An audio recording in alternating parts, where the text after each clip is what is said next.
What's up everyone? My name is Paul and today I'll be changing the oil in my 50cc Chinese scooter.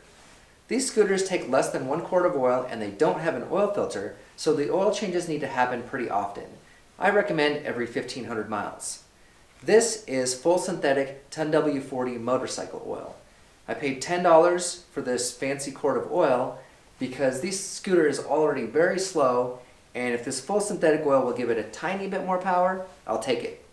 Ride the scooter for about 5 minutes to warm up the engine, then put it on the center stand. The oil drain plug is on the left side and takes a 17mm wrench. Keep rags close by so you can wipe off any hot oil from your hands. I let the oil drain for about 5 minutes and installed the drain plug when it was down to a slow drip. It doesn't need to be crazy tight. The oil screen is under the right side of the engine. Use the same 17mm socket. A little bit of oil will come out when the screen is removed. This scooter doesn't have an oil filter. Instead, the screen catches any large pieces floating in the oil. I'm cleaning these parts with brake parts cleaner. Apply a little bit of oil to the O-ring, then stack the spring and screen on the cap like this.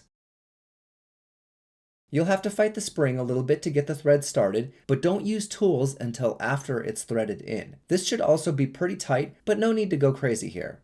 Now it's time to fill the oil. Take out the dipstick and use a small funnel. I'm pouring the oil in slowly so I don't make a mess.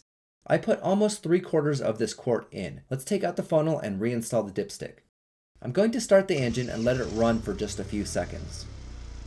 Now I can check the oil level. Wipe off the dipstick, then put it in the filler tube. The dipstick is designed to measure the oil level when it's not screwed in. And it looks like the oil is half full. That's pretty good, but my scooter leaks a little bit and I would rather start out with it full. I'm just going to add a little bit of oil and check again. This time the oil is full. That's awesome. I'm making a nice oil change sticker with some bright duct tape and a marker. There we go. Now I'll know when to do the next oil change.